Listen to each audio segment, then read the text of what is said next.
Hello बच्चों, हम जो आज से नई यूनिट शुरू करने जा रहे हैं वो है हीट एंड थर्मोडायनेमिक्स। सबसे पहले मैं इस टॉपिक के बारे में या इस यूनिट के बारे में तुम्हें ये बताना चाहूँगा कि देखा जाए सही मायने में तो ये शायद फिजिक्स की वो यूनिट है जिसने, और यह बात हो सकता है मैंने कभी तुमसे कुछ दिनों पहले भी डिस्कस करी हो शायद तुम्हारे बैच में, कि ये शायद हमारे साइंस या फिजिक्स की वो यूनिट है जिसने ह्यूमन सिविलाइजेशन के डेवलपमेंट में बड़ा इंपॉर्टेंट रोल प्ले किया। मतलब अगर मैंने ये बात कहीं पढ़ी थी कि अगर ह्यूमन सिविलाइजेशन का डेवलपमेंट जिन जिन स्टेप्स पे हुआ, अगर हम उन स्टेप्स को नोट करना शुरू करें तो शायद सबसे पहला सबसे मेजर डेवलपमेंट ये हुआ कि हमने आग की खोज की, हमने पहिए की खोज की, हमने ये सीखा कि हम अपना जो खाना है, हमारा जो अन्न है, हम उसे उगा सकते हैं। और उसी एक बड़ी इंपॉर्टेंट खोज की कि हम हीट को वर्क के तौर पे यूज कर सकते हैं, हम हीट से काम ले सकते हैं। हीट से काम ले सकना ये हमारे लिए एक बड़ी मेजर डेवलपमेंट थी। और इस डेवलपमेंट का क्रेडिट अगर जाता है तो तुम सबने नाम सुना होगा साइंटिस्ट जेम्स वॉट। मेरे ख्याल से जब हम लोग छोटे होते हैं तभी हमें जेम्स वॉट का वो एक एक्सपेरिमेंट कह लो, घर पे उनके तुम सबने पढ़ा होगा कि एक बर्तन में पानी उबल रहा था और उन्होंने देखा कि वो पानी की वजह से उसका ढक्कन ऊपर उठ रहा है। आई होप तुम सबने ये बात सुनी होगी, तुम सबने ये चीज पढ़ी होगी। तुम लोग वो घटना तो मेरे ख्याल से सुनी है बेटा, जेम्स वॉट वाली है। Yes sir. Yes sir. तो जेम्स वॉट को जो ये आइडिया आया कि वो हीट की वजह से, पानी जब उबलता है तो उसकी हीट की वजह से वो ढक्कन ऊपर उछलता है।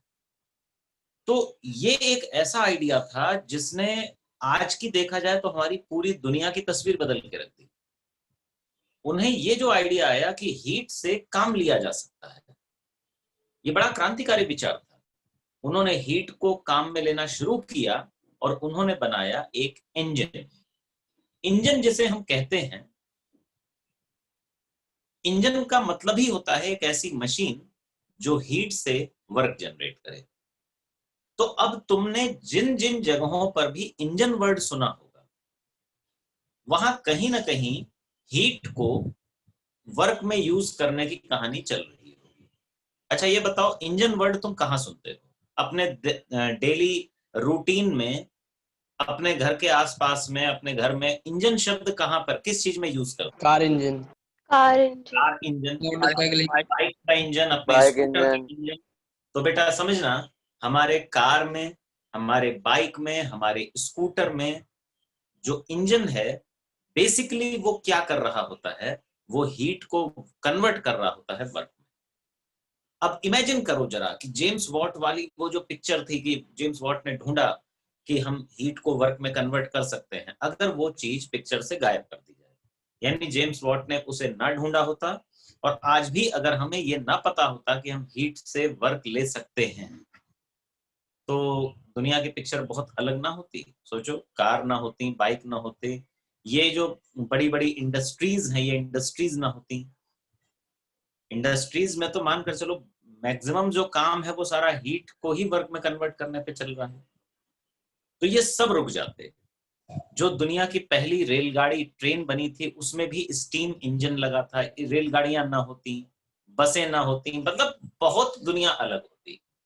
हो सकता है अगर ये कॉन्सेप्ट ना होता हीट का तो आज भी हम बैलगाड़ियां चला रहे होते, हमें कहीं एक जगह से दूसरी जगह जाना होता, तुम्हें अपने घर से हमारे ऑफिस तक, हमारी कोचिंग तक आना होता तो तुम बैलगाड़ी में बैठ के आते या घोड़े घोड़े लेकर के तुम आते। सिचुएशन ऐसी ही होती। तो ये एक बड़ी क्रांतिकारी चीज थी बेटा। खैर, ये जो मैंने तुम्हें अभी बात बताई कि हीट से हम वर्क ले सकते हैं, इसे कहते हैं थर्मोडायनेमिक्स। थर्मोडायनेमिक्स का मतलब होता है कि कैसे हीट को वर्क में कन्वर्ट किया जा सके। हीट से वर्क का कन्वर्जन, या इवन इसका उल्टा भी कर लें, वर्क से हीट, हीट से वर्क, ये सारा हीट और वर्क का जो रिलेशन है बेसिकली ये आता है थर्मोडायनेमिक्स। अब आते हैं इस बात पे कि एग्जैक्टली ये हीट हम जिसे कहते हैं ये हीट क्या है। तो बहुत से लोगों का ये मानना है कि हीट एनर्जी होती है, जबकि ऐसा नहीं है। हीट एनर्जी को नहीं, एनर्जी के चेंज को बोलते हैं। एनर्जी हम सबको पता है कि एक ऑब्जेक्ट से दूसरे ऑब्जेक्ट में, एक फॉर्म से दूसरे फॉर्म में ट्रांसफॉर्म या ट्रांसफर की जा सकती है।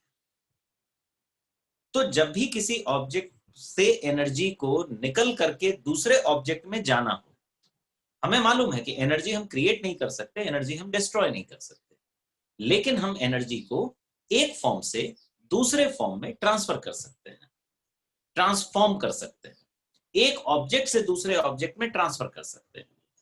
तो अगर किसी ऑब्जेक्ट से एनर्जी को निकल करके दूसरे ऑब्जेक्ट में जाना है तो ये काम दो ही तरीकों से संभव है, या तो मैं वर्क करूंगा या मैं हीट के फॉर्म में एनर्जी को ट्रांसफर करूंगा। तो एक बात बहुत अच्छे से दिमाग में बिठा लें, हीट एनर्जी नहीं, एनर्जी के ट्रांसफर को कहते हैं।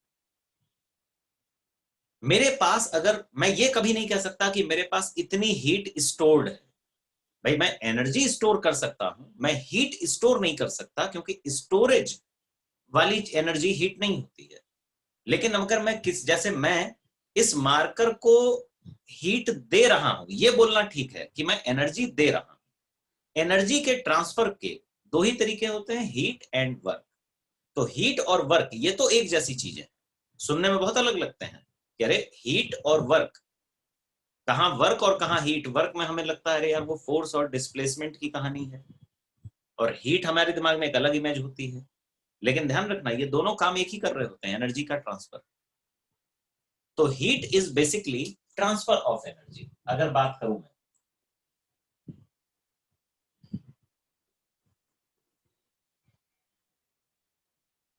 ट्रांसफर ऑफ एनर्जी कहां से कहां, from one object to another.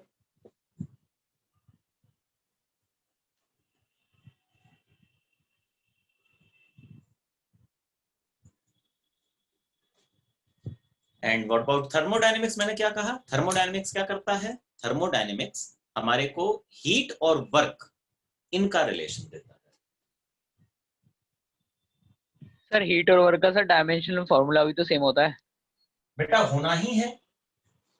सोचो, मैंने अभी तुमसे क्या कहा कि हीट और वर्क असल में होते ही एक ही चीज है। क्या एक ही, कैसे एक ही चीज है, क्योंकि ये दोनों ही एनर्जी को एक ऑब्जेक्ट से दूसरे ऑब्जेक्ट में ट्रांसफर कर रहे हैं। तो जब हीट भी वही काम कर रही है, एनर्जी फिर सर बेटा फिर से बोलो। सर हीट भी एनर्जी और हो सकता है, हीट भी एनर्जी के बराबर हो सकता है सर। नहीं बेटा, एक बात बताओ, मैं तुमसे पूछूं किसी ऑब्जेक्ट की स्पीड पहले 30 थी और वो बढ़ के 40 हो गई। पहले पुरानी स्पीड 30 मीटर पर सेकंड थी, अब बढ़ के 40 मीटर पर सेकंड हो गई है। तो ये बताओ चेंज कितने का हुआ। सर 10 का। 10 मीटर पर सेकंड का उसकी स्पीड में चेंज आया।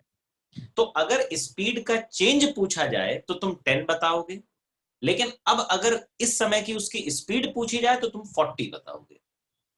यही फर्क है हीट में और एनर्जी में। किसी ऑब्जेक्ट के पास एनर्जी थी, सपोज मान लेते हैं 10 जूल। 10 जूल किसी ऑब्जेक्ट की इनिशियल एनर्जी थी। तुमने उसे कुछ हीट दी, हीट देने पे उसकी एनर्जी अब हो गई 15 जूल।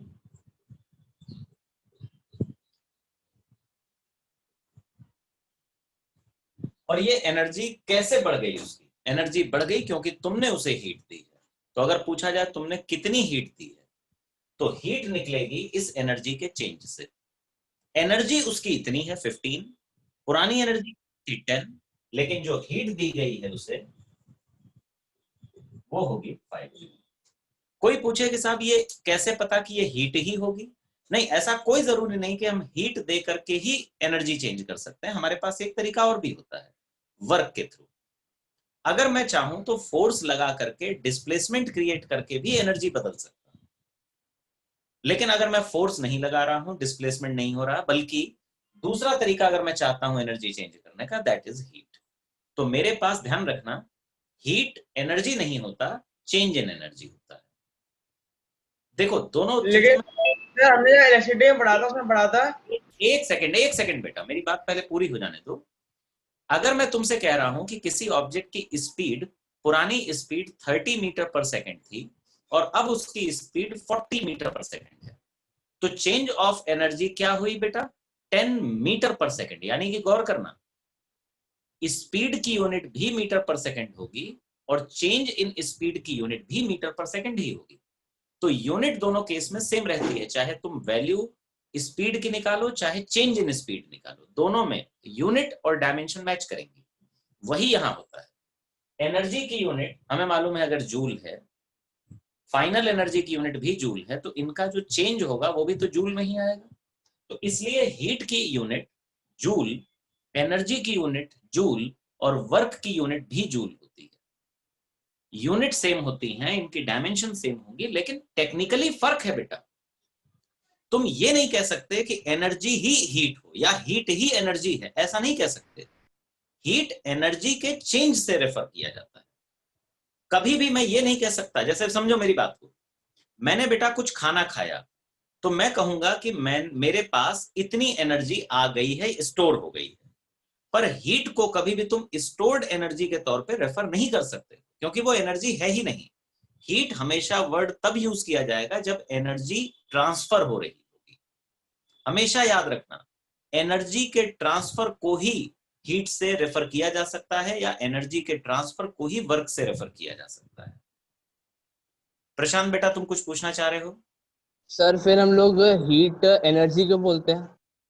तो बेटा मैं यही तो समझाने की कोशिश कर रहा हूं कि हम एनर्जी गलत बोलते हैं।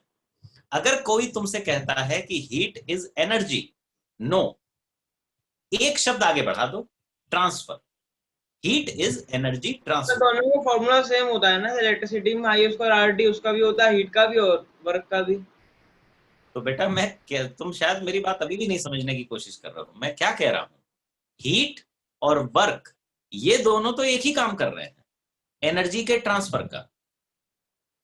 एनर्जी स्टोर्ड होती है, स्टोरेज किया जा सकता है एनर्जी का। हीट या वर्क का स्टोरेज नहीं हो सकता। मेरी बात तुम तो समझ? सर ये बात भी गलत है कि हीट जो है वो एक बॉडी के जो इंटरनल वो मॉलिक्यूल्स वगैरह होते हैं उनके अंदर की स्टोर्ड एनर्जी होती है। अगर ये ऐसा होता तो मैं हीट को एनर्जी ही बोलता, पर ऐसा नहीं होता बेटा। जो किसी ऑब्जेक्ट के अंदर स्टोर्ड एनर्जी होती है, जो तुम उसको मॉलिक्यूल्स की एनर्जी बता रहे हो, एक्चुअली किसी ऑब्जेक्ट के अंदर जो मॉलिक्यूल्स होते हैं उनके पास जितने तरह की energy, kinetic energy, potential energy, सारी तरह की एनर्जीज का जो सम होता है, जो उस ऑब्जेक्ट के अंदर स्टोर्ड होता है, उसे उसकी इंटरनल एनर्जी बोलते हैं। जैसे ये मेरे पास मार्कर है, इस मार्कर के अंदर तो बहुत, टेम्परेचर होगा ना उसमें। अरे सुन लो एक मिनट बेटा मेरी बात। इस मार्कर के अंदर बहुत सारे पार्टिकल्स हैं, उन सभी पार्टिकल्स की सभी तरह की एनर्जीज का अगर मैं सम करूं तो उसे हीट नहीं, इंटरनल एनर्जी कहेंगे। और इंटरनल एनर्जी वो एनर्जी होती है जो स्टोर्ड होती है इसके अंदर। लेकिन अगर मैं इस मार्कर से वो एनर्जी निकाल के किसी दूसरे ऑब्जेक्ट को दूं या किसी दूसरे ऑब्जेक्ट से वो एनर्जी निकाल करके इसे दूं, तो ये जो एनर्जी का ट्रांसफर होगा इसे या तो हीट बोलेंगे या वर्क बोलेंगे। हीट कभी भी स्टोर्ड एनर्जी नहीं हो सकती है। मैं रिपीट कर रहा हूं, मेरी बात फिर ध्यान से सुने। हीट कभी भी स्टोर्ड एनर्जी नहीं हो सकती। क्या मेरा पॉइंट क्लियर है बेटा? Yes sir. No sir. लेकिन मैं फिर कह रहा हूं, अगर किसी ने ये पढ़ रखा है कि हीट एनर्जी होती है, गलत पढ़, यस सर। मैं रिपीट कर रहा हूं, गलत पढ़ रखा है। अगर तुमने ये कहा कि हीट एनर्जी होती है, तो टेक्निकली गलत है बात। हीट एनर्जी नहीं, एनर्जी का ट्रांसफर होता है।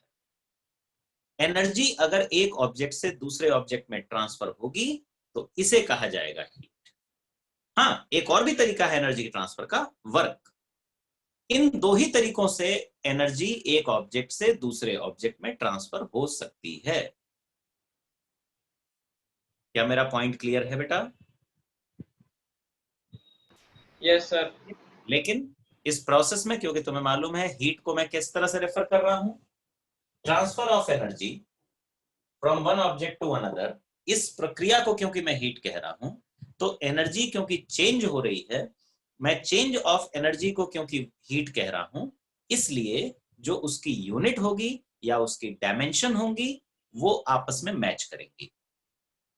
मैंने जैसा भी एग्जांपल दिया ना बेटा, कि अगर इनिशियल एनर्जी 10 जूल है, फाइनल एनर्जी 15 जूल है, तो चेंज ऑफ एनर्जी भी तो जूल में ही आएगा। इसलिए हीट की यूनिट वही होती है जो एनर्जी की यूनिट होती है, बट फर्क ये है कि एनर्जी को स्टोर किया जा सकता है, हीट को स्टोर नहीं किया जा सकता। करो, माइक ऑफ करो बेटा सभी लोग। फिलहाल मैं ये समझाने की कोशिश कर रहा हूं कि हीट की तुलना अब मैं किससे कर सकता हूं, वर्क से, क्योंकि हीट और वर्क एक ही काम कर रहे हैं एनर्जी के चेंज का। तो जो चीजें कंपेयर की जा सकती हैं वो है हीट और वर्क।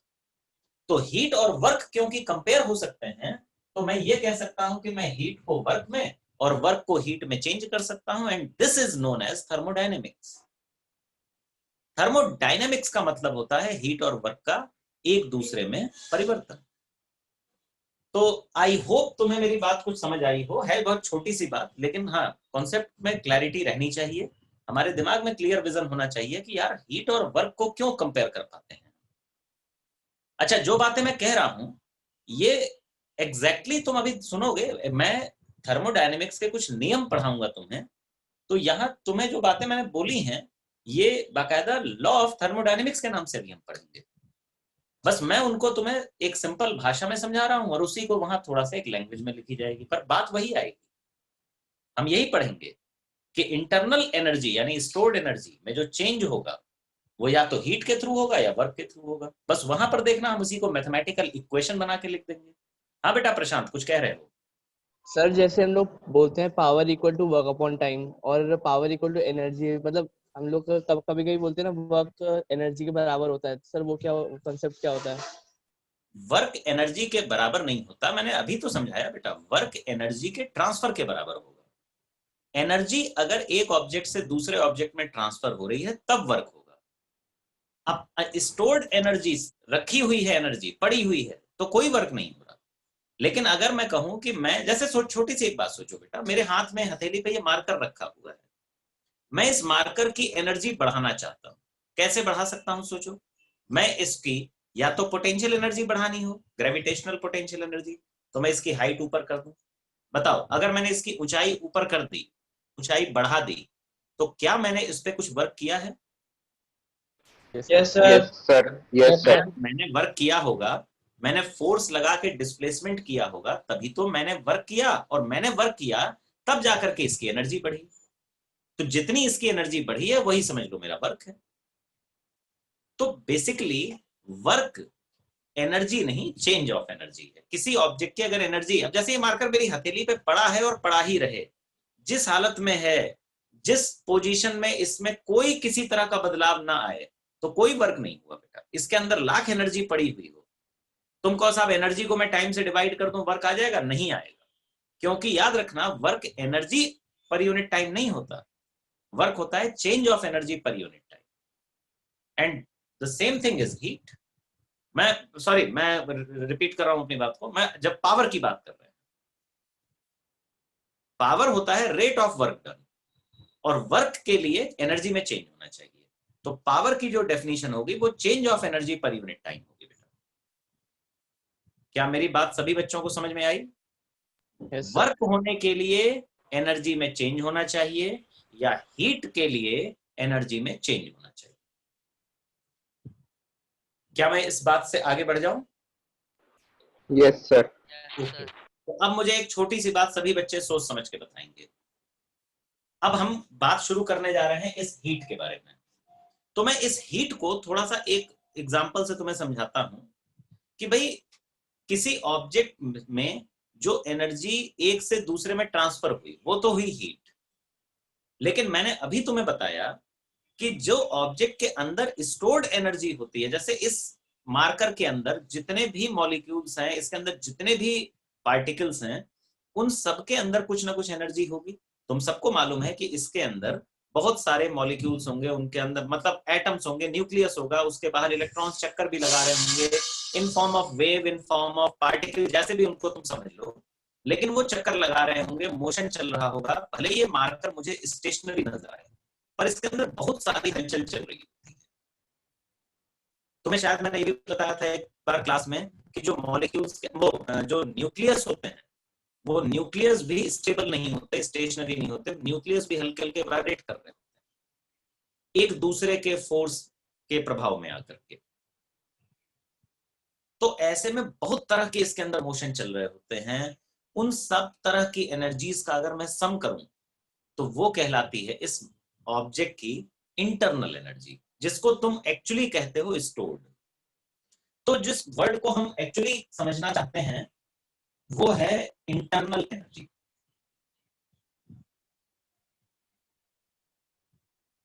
मैं इनकी डेफिनेशन तो तुम्हें आराम से भी लिखाता रहूंगा, लेकिन मैं थोड़ा सा तुम्हें ब्रीफ करूं कि जिसे हम इंटरनल एनर्जी कह रहे हैं, ये किसी ऑब्जेक्ट के अंदर स्टोर्ड एक्चुअली टोटल एनर्जी होती है।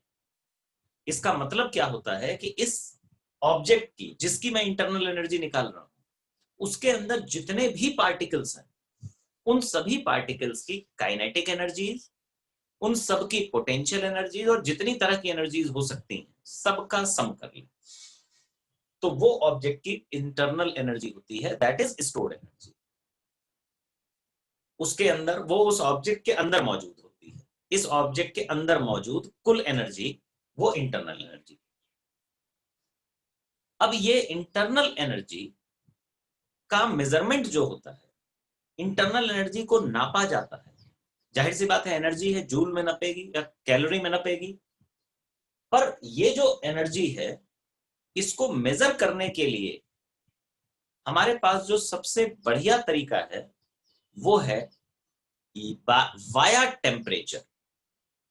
टेम्परेचर जिस वर्ड को हम कहते हैं, हम लोगों में से बहुत से लोगों को लगता है कि टेम्परेचर जो होता है वो हीट होता है या वो हीट को नापता है। नहीं, ऐसा नहीं।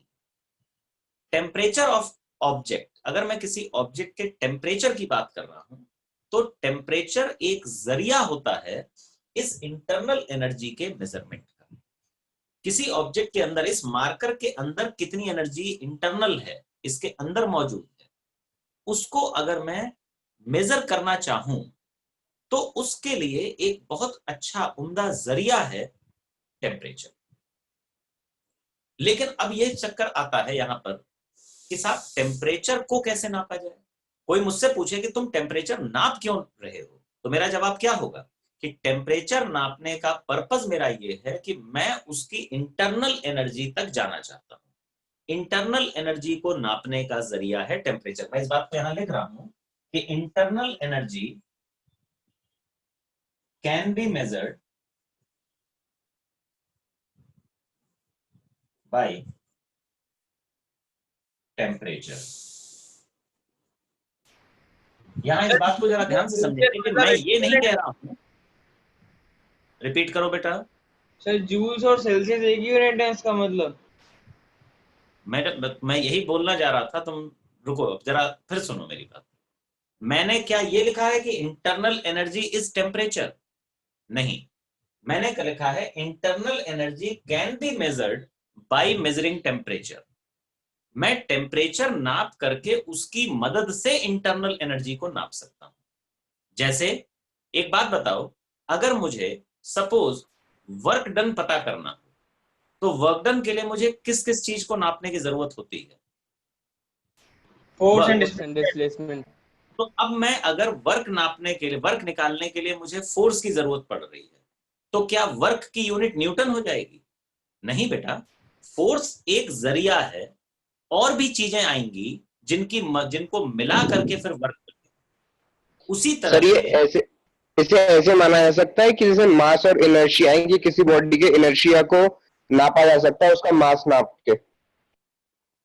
बिल्कुल बिल्कुल ठीक बात है। हम जैसे कि मास इनर्शिया को रेफर करता है, ठीक है, उसी तरह से टेम्परेचर, देखो मैं तुम्हें एक फॉर्मूला बाद में बनाऊंगा, एक फॉर्मूला हम डिजाइन करेंगे जिसमें मैं एनर्जी को टेम्परेचर से लिंक करूंगा। एक फॉर्मूला बनेगा जिसमें मैं टेम्परेचर की वैल्यू लगाऊंगा तो मुझे इंटरनल एनर्जी मिल जाएगी।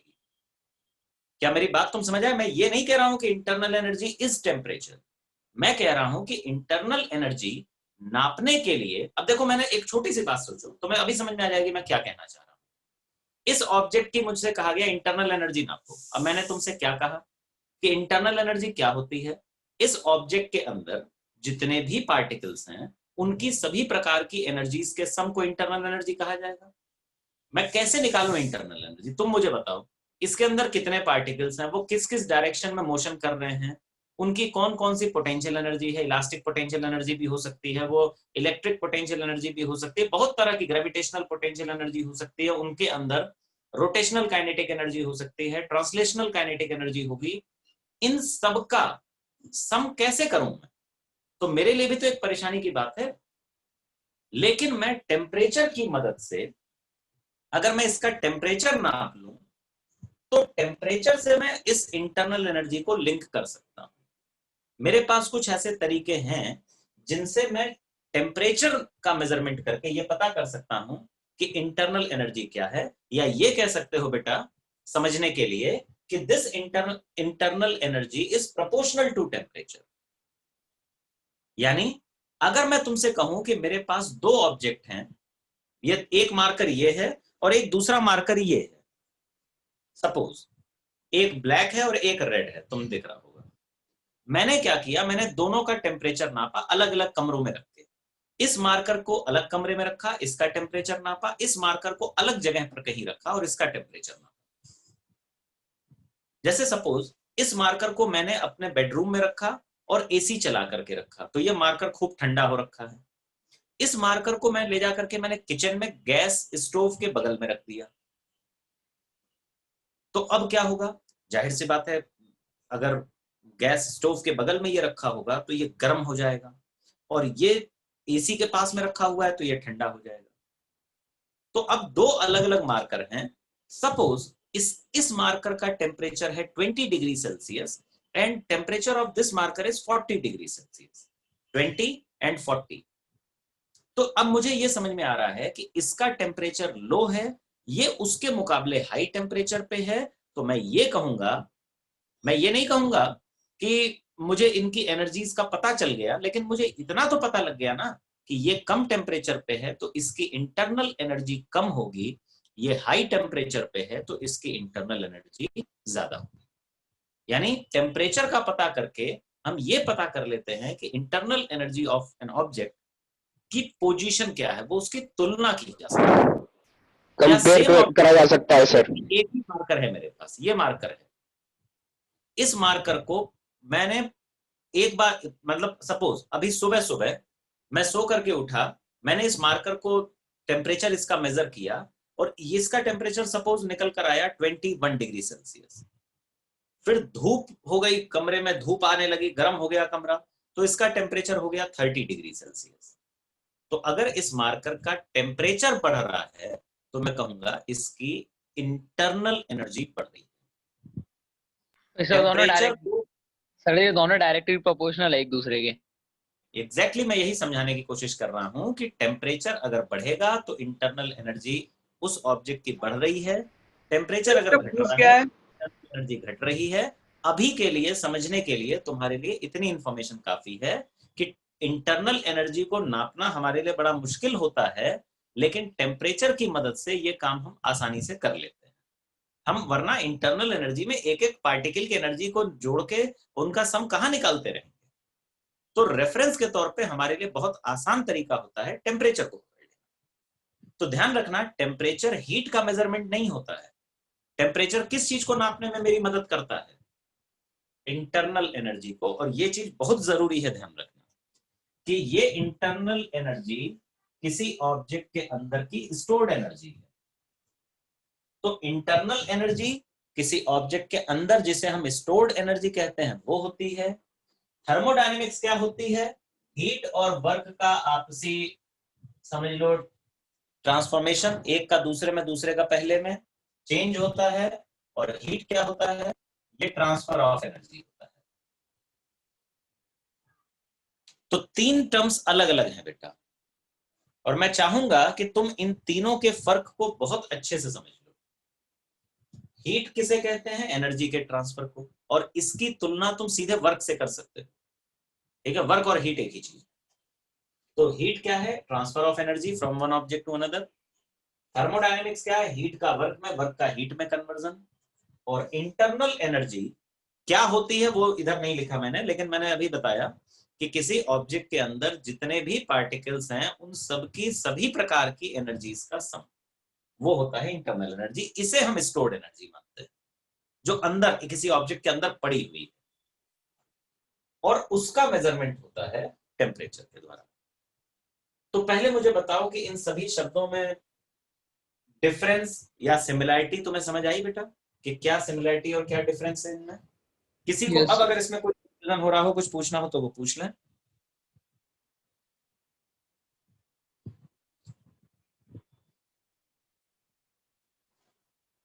चलो तो अब आगे की बात एक शुरू करें। सर हाँ बेटा, लेटेंट हीट को इंटरनल एनर्जी की तरह मान सकते हैं? नहीं बेटा, वो बहुत अलग चीज हो गई। लेटेंट हीट या जिसको हम एक और टर्म आता है इसी तरह का, स्पेसिफिक हीट। यस जहां पर सर। भी हीट वर्ड आ रहा है, हीट, वहां कहीं ना कहीं एनर्जी दी जा रही होगी या ली जा रही होगी, वहां एनर्जी का ट्रांसफर हो रहा होगा। तो एनर्जी का अगर ट्रांसफर हो रहा है तो that is a different thing, और इंटरनल एनर्जी या stored energy is a different thing. तो मैं अभी जब हम उस टॉपिक पर आएंगे, हम एक अभी इसी यूनिट के अंदर एक चैप्टर पढ़ेंगे या एक आर्टिकल पढ़ेंगे जिसका नाम है कैलोरीमेट्री। तो वहां पर हम उसके बारे में थोड़ी चर्चा करेंगे, तो वहां ठीक और है डिटेल में सर। बात करेंगे। लेकिन ध्यान रखना, अगर वर्ड हीट इस्तेमाल हो रहा है देन तुम उसे स्टोर्ड एनर्जी नहीं मान सकते या इंटरनल एनर्जी नहीं मान सकते। ठीक है बेटा? Okay sir. अच्छा, तो अब आगे बात शुरू करते हैं। मैं फिर से आता हूं अपनी बात पे कि अभी तक के मेरी इस पूरे हमारे डिस्कशन में तुमने क्या समझा? टेम्परेचर हमारे किस काम आता है बेटा, बताओ फिर से। सर इंटरनल एनर्जी को नापने की, मेजर इंटरनल करने के एनर्जी काम। नापने के लिए। अच्छे से समझ लेना कि टेम्परेचर हीट नहीं होता, टेम्परेचर हीट का मेजरमेंट नहीं करता। टेम्परेचर किसका मेजरमेंट करता है? किसी भी ऑब्जेक्ट का जो टेम्परेचर है वो उसकी इंटरनल एनर्जी का मेजरमेंट करता है। ठीक है, तो टेम्परेचर नापा कैसे जाए? अब मैं एक तुम्हें बात बोल रहा हूं, बहुत आराम से तसल्ली से मेरी बात ध्यान से सुनना। जिस कमरे में तुम बैठे हुए हो, इमेजिन करो कि तुम्हारे बगल में एक ऐसे, मेरे पास तो खैर रखा हुआ है, ये देखो मेरे पास में एक स्टील का गिलास रखा है, ठीक है, और मेरे पास में कोई बुक वगैरह तो यार पड़ी नहीं है। मान लो, इमेजिन करो मेरे पास में एक बुक भी रखी हुई, एक स्टील का ग्लास और एक बुक, दोनों मैंने एक कमरे में ले जाके बहुत लंबे समय के लिए छोड़ दिए। तुम ये जो मैं बात बोल रहा हूं इसे तुम घर पे ट्राई करके देख सकते हो कि मैं जो कह रहा हूं ऐसा होता है कि नहीं होता। तुम अपनी कमरे की टेबल पे एक स्टील का पानी से भरा हुआ ग्लास ले आके रख लो, एक किताब रख लो और उन्हें रात भर के लिए छोड़ दो। अब मुझे तसल्ली से सोच के बताओ कि अगर एक ही कमरे में थोड़े गैप पे अगल बगल एक स्टील का गिलास और एक बुक पड़ी हुई है बहुत लंबे समय से, तो दोनों का टेम्परेचर अलग अलग होगा या दोनों का टेम्परेचर सेम होगा? क्या कहते हो? अंदाजा लगाओ, बस गेस करो।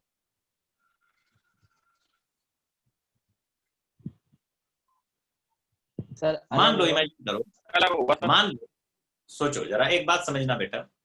अगर तुम्हारे उस कमरे का टेम्परेचर मान लेते हैं 25 डिग्री सेल्सियस है, जिस रूम की मैं बात कर रहा हूं उस रूम का टेम्परेचर 25 डिग्री सेल्सियस है, उस 25 डिग्री सेल्सियस वाले इस कमरे में रात भर एक किताब पड़ी रही, तो किताब का टेम्परेचर 25 से कम रहा होगा कि ज्यादा रहा होगा, या वो भी 25 डिग्री पे ही आ गया होगा?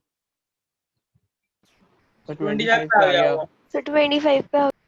अगर वो किताब मान लो शुरू में ठंडी रही भी होगी तो वो अपनी हीट लूज करेगी कमरे में, और धीरे धीरे करके मतलब हीट गेन करेगी या लूज करेगी। लेकिन तुम्हें मालूम है कि अगर एक गर्म चीज को एक ठंडी चीज में ला के रख दिया जाए, या एक बहुत ठंडी चीज को गर्म जगह पर ला करके रख दिया जाए, तो हीट का एक्सचेंज शुरू हो जाता है। गर्म जगह से एनर्जी, हाई एनर्जी से लो एनर्जी की तरफ हीट का ट्रांसफर शुरू हो जाता है, और धीरे धीरे एक थर्मल इक्विलिब्रियम एस्टेब्लिश हो जाता है, यानी चीजें एक बराबर के टेम्परेचर पे आ जाती है।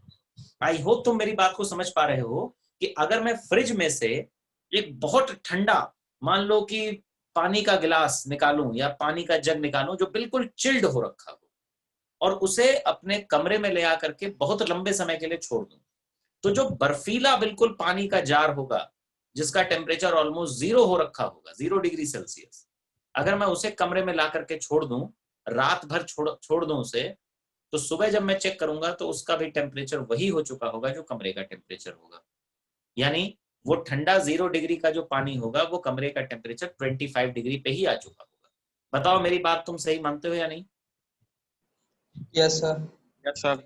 तो अब जरा फिर से सोच के मुझे बताओ कि अगर कमरे का टेम्परेचर 25 डिग्री सेल्सियस है और एक बुक है, किताब है जो रात भर उसी कमरे में पड़ी हुई है, तो सुबह जब तुम चेक करोगे तो उस बुक का टेम्परेचर 25 ही होना चाहिए या ज्यादा या कम, क्या कहते हो? सर 25 ही होगा। 25 ही होना चाहिए। अब मैं तुमसे फिर रिपीट कर रहा हूं दूसरी बात कि अगर एक स्टील का पानी से भरा हुआ ग्लास, स्टील का पानी से भरा हुआ ग्लास रात भर उस कमरे में ला करके छोड़ दिया गया, कमरे का टेम्परेचर 25 है, तो उस स्टील ग्लास का टेम्परेचर 25 ही होगा कि ज्यादा होगा या कम होगा?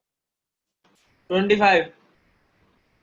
तो ऐसे में खुद से सोच के बताओ कि स्टील ग्लास का टेम्परेचर और बुक का टेम्परेचर सेम है या डिफरेंट है? सेम हो। लेकिन अब मैं तुमसे कह रहा हूं, और इस काम को जरा करके देखना, अगर तुम में से किसी के अगल बगल में अभी ऐसा हो रखा हो कि कोई बुक भी रखी हो और एक स्टील का ग्लास भी रखा हो, जरा दोनों को टच करके देखो और चेक करो कि क्या तुम्हें दोनों का टेम्परेचर सेम दिख रहा है? No sir. ग्लास ठंडा लग रहा है। ग्लास ठंडा लग रहा है? वाकई ऐसा होता है भाई? अच्छा अब सोच के बताओ, ऐसा हमें भ्रम हो रहा है या वाकई में ग्लास ठंडा है?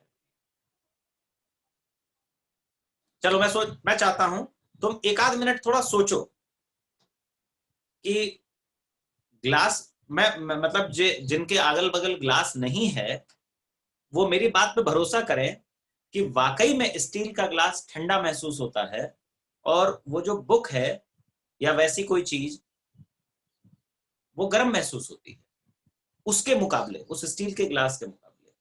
अब मैं चाहता हूं कि आधे मिनट का समय लो, 30 सेकंड का समय लो, थिंकिंग करो, जरा सोचो ऐसा क्या हुआ। तब तक मैं उसी स्टील के ग्लास से पानी पी लेता हूं और तब तक तुम थोड़ा विचार करो कि ये स्टील का ग्लास मुझे ठंडा क्यों लग रहा है। इवन ये स्टील का गिलास मेरे इस कमरे में बहुत देर से पड़ा हुआ है, लेकिन मैं इस स्टील के गिलास को टच कर रहा हूं और अपने कमरे की दीवारों को टच कर रहा हूं या इस बोर्ड को टच कर रहा हूं, मुझे ये बोर्ड उतना ठंडा नहीं लग रहा है जितना ये स्टील का गिलास लग रहा है। जबकि ये बोर्ड भी मेरे को एक सूरज बच्चे ने मैसेज में लिख के भेजा कि दोनों की इंटरनल एनर्जी तो सेम है पर दोनों के मटेरियल अलग अलग है। सर ये थर्मल कंडक्टिविटी की वजह से तो नहीं है? अब आए हो तुम काम की बात। बहुत बढ़िया अप्रोच किया बेटा, मुझे उम्मीद नहीं थी कि तुमसे मुझे ये जवाब मिल जाएगा तुम बच्चों से, लेकिन एक्चुअली तुम लोग यानी कि काफी होशियार हो। यस, तुम्हारा जवाब बिल्कुल परफेक्ट है। एक्चुअली सूरज ने जो मैसेज लिख के भेजा वो और फिर उसके आगे की ये वाली लाइन दोनों मिला दो, बिल्कुल परफेक्ट मैसेज बनता है, परफेक्ट आंसर बनता है। सूरज ने मुझे लिख के भेजा कि दोनों का इंटरनल एनर्जी सेम है लेकिन दोनों के मटेरियल अलग अलग है। और अगली लाइन तुमने बोल दी बेटा कि थर्मल कंडक्टिविटी का असर है। यस, मैं तुम्हें समझाता हूं अपनी बात।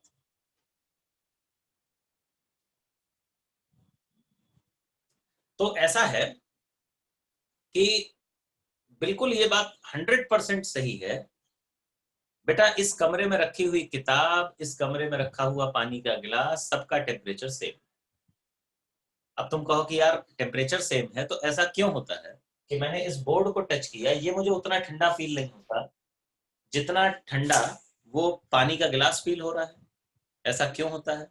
तो भाई मैंने बोला ना, फील होता है। ये हमारे सेंसेस की बात है। हम जब किसी चीज पर अपने हाथ रखते हैं तो हम तो वो चीज फील करेंगे, हम हीट को फील करेंगे जो उस ऑब्जेक्ट से मेरे उंगली पे ट्रांसफर होगी। ये मटेरियल क्या है? अगर ये मान ले ये कौन सा मटेरियल है, ये प्लास्टिक वास्टिक कुछ होगा या कुछ माइका वगैरह होगी, तो इससे मेरे हाथों में जितनी हीट पर सेकंड ट्रांसफर हो रही है वो कम होगी, और जो ये स्टील का गिलास है उससे मेरे हाथों में पर सेकंड हीट ज्यादा ट्रांसफर होगी, यानी दोनों के हीट ट्रांसफर के रेट में फर्क होगा। तो मुझे एक ऑब्जेक्ट ठंडा महसूस होगा और एक ऑब्जेक्ट गर्म महसूस होगा, जो मेरी गलतफहमी होगी। तुम कई बार इस बात को रियलाइज कर सकते हो कि तुम मान लो जैसे इस कमरे में एसी चल रहा हो, खूब ठंडा ये कमरा है, चिल्ड पड़ा हुआ है ये कमरा, यहां से मैं एक नॉर्मल कमरे में भी जाऊंगा जिसमें सामान्य टेम्परेचर है, तो क्योंकि मैं ठंडी जगह से गर्म जगह में जा रहा हूं तो मुझे लगेगा यार बाहर गर्मी है। और अगर एक आदमी झुलसती हुई धूप में से उसी नॉर्मल कमरे में आएगा तो उसे लगेगा यार ये कमरा ठंडा हो रखा है।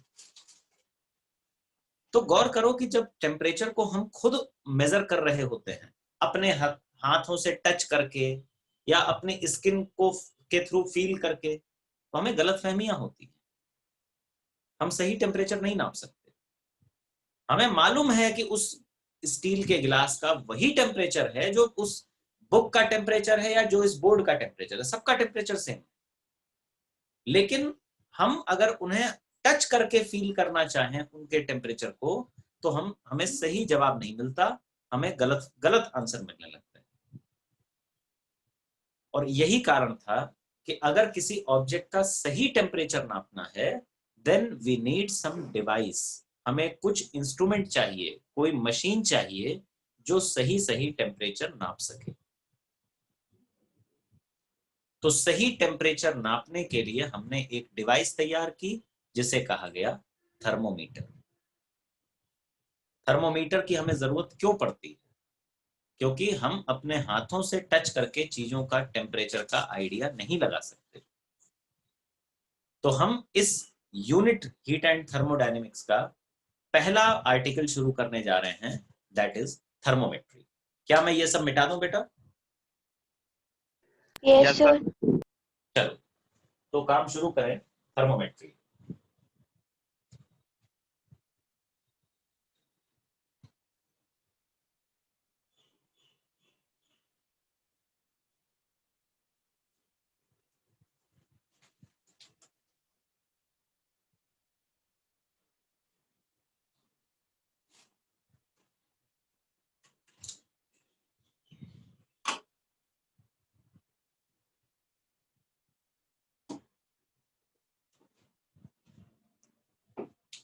तो थर्मोमेट्री में बेसिकली हम थर्मोमीटर्स के बारे में बात करेंगे। थर्मोमीटर का काम होता है टेम्परेचर को नापना। कोई पूछे तुम टेम्परेचर क्यों नाप रहे हो, जवाब है टेम्परेचर के मेजरमेंट से ही हम कंक्लूड कर पाते हैं या निष्कर्ष निकाल पाते हैं इंटरनल एनर्जी के बारे में। तो टेम्परेचर हमारे लिए इंटरनल एनर्जी के मेजरमेंट का एक रोल प्ले करता है, ऐसे समझ सकते हैं। ठीक है, अब थर्मोमीटर के बारे में जब बात करना है तो हमें कुछ, क्योंकि अब हम मेजरमेंट शुरू करने जा रहे हैं तो मेजरमेंट के लिए हमें कुछ स्केल बनाने पड़ेंगे, कुछ पैमाने बनाने पड़ेंगे। जैसे कि सपोज मैं कोई लेंथ नापने जा रहा हूं तो लेंथ का मेजरमेंट हम कैसे करते हैं भाई? लेंथ को नापने के लिए हमारे पास यूनिट्स, स्केल्स होते हैं, मीटर, सेंटीमीटर, मिलीमीटर, किलोमीटर बड़ी लंबाई है तो माइल्स, बहुत सारी प्रचलित यूनिट्स हैं जिनके थ्रू हम लंबाइयों को नापते हैं। लेकिन कुछ उसमें स्टैंडर्ड भी बनाए गए, जैसे एसआई सिस्टम के हिसाब से हमने कहा कि भाई लेंथ नापने की सारी यूनिट सही हैं, लेकिन हमें जब एसआई सिस्टम में नापना होगा तो हम लेंथ को नापेंगे मीटर्स में। उसी तरह से टेम्परेचर नापने के भी बहुत सारे स्केल्स बनाए गए, लेकिन फिर वो एक स्टैंडर्ड सिस्टम भी बनाना था तो वो बनाया गया। सबको पता है, हम सब ने पढ़ रखा है पहले कि उसकी यूनिट होगी केल्विन। टेम्परेचर की स्टैंडर्ड यूनिट या एसआई सिस्टम के हिसाब से जो यूनिट है दैट इज केल्विन। जो ये यूनिट है केल्विन, वो एक साइंटिस्ट थे जिनका एक्चुअली नाम था थॉमसन। ये वो वाले थॉमसन नहीं थे जे थॉमसन, एक दूसरे थॉमसन थे। इंग्लैंड के, उनको एक्चुअली लॉर्ड केल्विन की उपाधि दी गई थी। तुम्हें शायद पता होगा कि इंग्लैंड में जो उनके पार्लियामेंट के सदस्य होते हैं, जितने वहां पे उनके हाई कोर्ट या सुप्रीम कोर्ट के जजेस होते हैं, और जो बड़ी शख्सियत होती हैं, उनको लॉर्ड बोलते हैं। और हमारे यहाँ भी जजेस को माय लॉर्ड बोला जाता है, तो वैसे ही वहां पे लॉर्ड बोलते हैं। और ये थॉमसन साहब को एक उपाधि मिली थी, केल्विन, तो लॉर्ड केल्विन उनका एक अलग नाम था। तो लॉर्ड केल्विन, उन्होंने ही ये स्केल बनाया था टेम्परेचर नापने का, और उनके नाम पर इस स्केल को बोला गया केल्विन स्केल। ये स्टैंडर्ड यूनिट मानी गई टेम्परेचर को नापने की। लेकिन हमारे यहाँ पर, अगर इंडिया की हम बात करें, तो हमारे यहाँ पर जो प्रचलित कहा जाए, पॉपुलर कहा जाए, वो यूनिट है सेल्सियस में।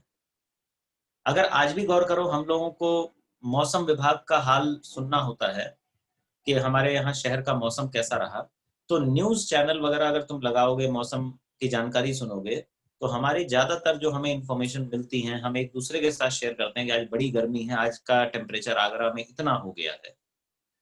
तो हम वो सारी इंफॉर्मेशन सेल्सियस में शेयर करते हैं। तो सेल्सियस एक तरह से कह लो कि हमारे लिए एक तरह से लोकल यूनिट का काम करता है। केल्विन हमारे लिए एसआई सिस्टम का काम करता है, एसआई सिस्टम की यूनिट का काम करता है। और एक और बहुत पॉपुलर यूनिट है, दैट इज फ़ारेनहाइट। फ़ारेनहाइट जो है, जैसे ये जो केल्विन है स्केल, ये बेसिकली ब्रिटिश उससे आया है। सेल्सियस तो मानकर चलो हमारा लोकल ही यूनिट है एक तरह से, और जो फ़ारेनहाइट है ये अमेरिकन पॉपुलर यूनिट है। चैतन्य ने एक मैसेज भेजा है कि इस केल्विन यूनिट में ऐसा क्यों होता है कि जीरो का यहाँ पे वैल्यू और वहां पे वैल्यू अलग अलग होती है। मतलब जब हम 0 सेल्सियस बोलते हैं तो उसे 273 केल्विन क्यों बोला जाता है। तो मैं चैतन्य बेटा अगले 5 मिनट में अपनी बात का जवाब मिल जाएगा, जब हम ये समझना शुरू करेंगे कि ये स्केल डिसाइड कैसे किए जाते हैं।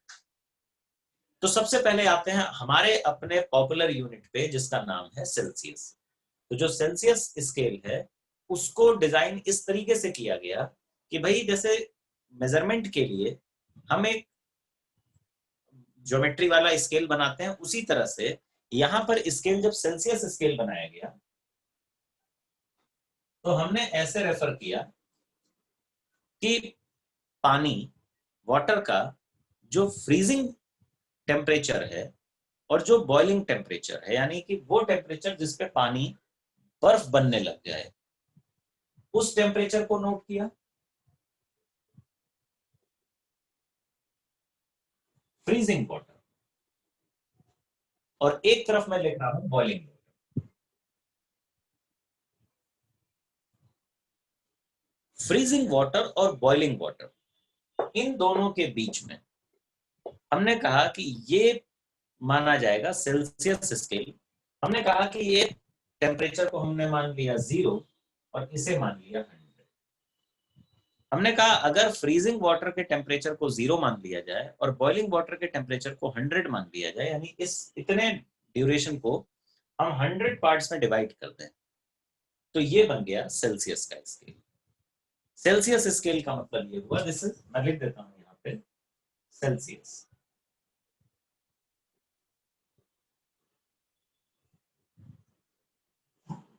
तो सेल्सियस स्केल बेसिकली पानी के जमने यानी बर्फ बनने और पानी के उबलने, बॉयल होने, इन दोनों के बीच का एक तरह से मेजरमेंट करता है। अब एक बार ये डिसाइड हो गया कि ये 0 है, ये 100 है, तो फिर ये इससे आगे और इससे पीछे भी इसी पैमाने पे चलता है। यानी 0 यहाँ लिखें, यहाँ 100 लिखें और इसी को आगे बढ़ा दें, तो ये बन गया हमारा सेल्सियस स्केल। लेकिन मेल्टिंग पॉइंट क्या होता है? हाँ बेटा, मेल्टिंग पॉइंट बेटा अगर हम सॉलिड को लिक्विड में कन्वर्ट कर रहे हैं तब हम मेल्टिंग पॉइंट की बात करेंगे। यानी आइस, अगर मेरे पास है, बर्फ का टुकड़ा है और वो पिघल रहा है और पानी बन रहा है, तो वो मेल्ट हुआ। लेकिन अगर मैं वाटर को लिक्विड स्टेट में रख रहा हूं और वो बर्फ बनने जा रही है, तो वो फ्रीजिंग पॉइंट हुआ। यानी कि अगर पानी बर्फ बन रही है तो जिस टेम्परेचर पे पानी बर्फ बनना शुरू हो जाती है उस टेम्परेचर को हम सेल्सियस स्केल में 0 सेल्सियस बोलते हैं, और जब पानी उबलने लगे और भाप बननी शुरू हो जाए तो जिस टेम्परेचर पे ऐसा होता है उसे हम 100 बोलते हैं। तो पानी के लिए, क्योंकि पानी खुद लिक्विड स्टेट में होता है, इसलिए वहां पर वर्ड मेल्टिंग नहीं, वहां पे फ्रीजिंग और बॉइलिंग यूज किया जाएगा। मेल्टिंग वर्ड तब यूज करते हैं जब कोई सॉलिड लिक्विड में कन्वर्ट हो रहा। क्या मेरी बात ठीक है बेटा? सर ये कह रहा था सर ये कह रहा था बोलो। सर कहीं पे सर नदी होती है सर, उसका सर थोड़ा सा नीचे का सर लो पॉइंट सर 4 डिग्री सेल्सियस होता है, मतलब सर वो ऐसा क्यों होता है सर? बेटा तुम्हारा माइक कुछ डिस्टर्ब्ड है, मुझे आवाज तुम्हारी बिल्कुल भी साफ नहीं आ रही है। सर मैं ये पूछा था कि वाटर का मेल्टिंग पॉइंट और फ्रीजिंग पॉइंट एक ही होता है? बेटा ऐसा है, बर्फ पानी भी बनना शुरू होगी 0 डिग्री पे, और पानी भी बर्फ बनना शुरू होता है 0 डिग्री पे। अगर पानी को लिक्विड स्टेट में पानी है और उसे तुम ठंडा करते जा रहे हो, उसकी हीट निकालते जा रहे हो, तो उसमें उसका टेम्परेचर लो होता जाएगा, और ऐसे में 0 डिग्री पर आने पे वो पानी बर्फ बनना शुरू हो जाएगा। इसी तरह अगर बर्फ है और उसे तुम थोड़ा हीट दोगे, गर्म करना शुरू करोगे, तो वो पानी 0 डिग्री सेल्सियस पर आकर के, वो बर्फ 0 डिग्री सेल्सियस पे आकर के पानी बनने लगेगा। तो 0 डिग्री सेल्सियस ये वो टेम्परेचर है जिस पर पानी बर्फ में या बर्फ पानी में कन्वर्ट होता है।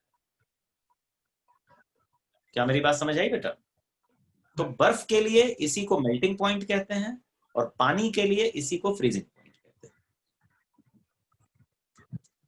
ठीक है बेटा? Okay sir. तो अब आगे शुरू करते हैं अपनी बात। ये तो हुआ सेल्सियस स्केल, जो कि 0 और 100 पे चलता है। ये भी पानी के उस पे चल रहा है कि पानी कहाँ जमने लगा और पानी कहाँ उबलने लगा, यानी पानी का फ्रीज होना और पानी का बॉयल। मैं इसी में अगर बात करूं फ़ारेनहाइट सिस्टम की भी, तो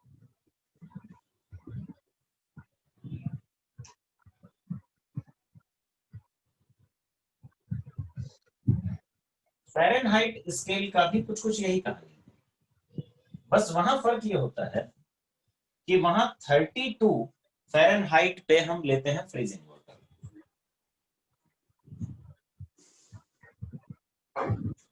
लेकिन जो स्केल यहाँ 100 पार्ट्स में डिवाइड होता था, वो स्केल यहाँ 180 पार्ट्स। बेटा माइक ऑफ करो सभी बच्चे अपना, और माइक का ध्यान रखा करो बेटा। सेल्सियस में जो स्केल 100 पार्ट्स में डिवाइड होता है, फ़ारेनहाइट में वही स्केल 180 पार्ट्स में डिवाइड होता है। तो अब तुम बताओ, अगर यहाँ 100 पार्ट्स थे तो 0 से शुरू होकर ये 100 पे खत्म हुआ, तो अगर यहाँ 180 पार्ट्स हैं तो ये 32 पे शुरू होकर के खत्म कहाँ पे होगा? 212 सर, 212 इसका 212 बिल्कुल सही। तो फ़ारेनहाइट स्केल बेसिकली थोड़ा डिफरेंट स्केल है सेल्सियस से। अगर तुम ध्यान से सोचोगे तो तुम्हें समझ में आएगा काम तो दोनों एक ही कर रहे हैं, दोनों ही फ्रीजिंग और बॉइलिंग वाटर के रेफरेंस पे चल रहे हैं। यानी एक स्केल कितना बड़ा होगा, एक स्केल कितना बड़ा होगा, ये पानी का टेम्परेचर ही डिसाइड कर रहा है या पानी की स्टेट ही डिसाइड कर रही है। लेकिन यहां पर इसी फ्रीजिंग और बॉइलिंग पॉइंट के बीच का हिस्सा 100 पार्ट्स में डिवाइडेड है और यहाँ 180 पार्ट्स में डिवाइडेड है। तो तुम मुझे ये बता सकते हो कि ज्यादा बारीक स्केल या ज्यादा माइन्यूटली टेम्परेचर को कौन सा इनमें से स्केल मेजर कर पा रहा है? फ़ारेनहाइट स्केल में तुम टेम्परेचर को ज्यादा बारीकी से नोट कर सकते हो, यानी कि यहाँ एक्यूरेसी का लेवल इस स्केल से थोड़ा बेहतर होता है। क्या तुम मेरी बात समझ पाए बेटा? Yes sir. ओके, तो ये तो 2 स्केल हो गए, तो इन दोनों में एक रिलेशन भी बना लिया जाए। बेटा ये बताओ 0 डिग्री सेल्सियस की वैल्यू वही है जो 32 डिग्री है? Yes sir. तो ऐसे में अगर मान लो मैं तुमसे कहूं कि यहां पर कोई C डिग्री सेल्सियस टेम्परेचर यहां का और F डिग्री या F फ़ारेनहाइट टेम्परेचर यहां का, मैं कहूं कि C और F सेम टेम्परेचर है, तो अगर C और F सेम टेम्परेचर हैं तो खुद ही सोच के बताओ कि C-0 ये जो इंटरवल है, इसे अगर मैं 100 पार्ट्स में डिवाइडेड है, मैं C-0/100 लिख दूं, तो अंदाजा लगाओ यहां से यहां तक 100 पार्ट्स थे, एक पार्ट निकालने के लिए 1/100 किया, इंटू C-0 किया, उसी तरह यहां 180 पार्ट्स थे, लेकिन स्टार्टिंग F32 से हो रही थी, तो इस इतने इंटरवल की लंबाई कितनी हुई बेटा? F-32, और अगर इसे 180 से डिवाइड कर दूं तो दोनों वैल्यू सेम होंगी या नहीं होंगी, बताओ? Yes sir. और अगर तुम मेरी बात Yes, समझ sir. पाए, थोड़ा सा अगर ध्यान से सोचो, और कुछ नहीं है ये, अगर जैसे याद करो हम लोग मैथमेटिक्स में स्लोप कहते हैं, वही चीज है, y2 - y1 upon x2 - x1, parts x axis पे हैं सॉरी, टेम्परेचर y एक्सिस पे है, और इसी को अगर हम सॉल्व कर लें तो ये रिलेशन ऐसा कुछ आ जाएगा, F-32 upon 9 equal to C/5। तो एक तुम्हें ये फॉर्मूला याद रखना है कि ये सेल्सियस और फ़ारेनहाइट स्केल के बीच का रिलेशन है, और अब ऐसे ही एक रिलेशन बनाने की कोशिश करें। हाँ रूहानी बेटा, सर ये फिर से समझा दीजिए। एक बार फिर से समझ लो। ऐसा है बेटा, ये जब की बात को समझो कि अगर मैं कह रहा हूं कि मैं इस स्केल पे C टेम्परेचर पे पहुंचा हूं, तो ये अंदाजा लगाओ कि ये पूरी लेंथ यहां से यहां तक C-0 हुई, length per unit part, length यहां की निकालो इस, क्योंकि ये देखो ये 100 पार्ट्स हैं, ये 180 पार्ट्स हैं। तुम एक बात अच्छा सोच के बताओ, मान लो मैं तुमसे कहूं कि 0 की वैल्यू 32 है, रूहानी तुम ही सोच के बताना मुझे, और तुम ही आंसर करोगे इसका। ये बताओ 0 यहां और यहां 32 सेम है, तो अगर 0 और 32 सेम है तो क्या यहाँ का 1 और यहाँ का 33 सेम होंगे? Yes sir, yes sir. 1 यहाँ पे और यहाँ 3 सेम होने चाहिए। जरा फिर सोचो कि यहाँ पे 180 हिस्से हैं और यहाँ सिर्फ 100 हैं। No sir, no sir. हाँ, पर समझो ना कि यहाँ पर सेम लेंथ को, उतनी ही लंबाई है बेटा जितनी लंबाई ये है, क्योंकि ये भी देखो फ्रीजिंग और बॉइलिंग, ये भी फ्रीजिंग एंड बॉइलिंग, लेकिन सेम लेंथ यहाँ डिवाइड की गई है 100 हिस्सों में, यहाँ सेम लेंथ को डिवाइड किया गया है 180 हिस्सों में। तो दोनों की मैचिंग कराने के लिए पहले यहाँ का जो पूरा लेंथ है, पूरी लेंथ, उसको पर यूनिट हिस्से में डिवाइड कर लो, तो पर यूनिट के लिए 100 से डिवाइड करो और इस लेंथ से मल्टीप्लाई कर दो, तो C-0/100 आया। यहां पे भी पर यूनिट लेंथ निकाल लो, पर यूनिट कितनी आएगी बेटा? पूरी लंबाई को 180 से डिवाइड कर लो, F-32 इतने से मल्टीप्लाई कर लो। डिवाइड इसलिए किया जा रहा है क्योंकि दोनों के स्केल अलग अलग हैं, तो दोनों को पहले पर यूनिट निकाल लो, इनटू इस लेंथ का मल्टीप्लिकेशन। यहाँ पे लेंथ है F-32, यहाँ पे है C-0। Yes sir. कुछ समझ आया बेटा? यस तो सर। ये मेरे पास रिलेशन बन गया फ़ारेनहाइट और सेल्सियस के बीच में।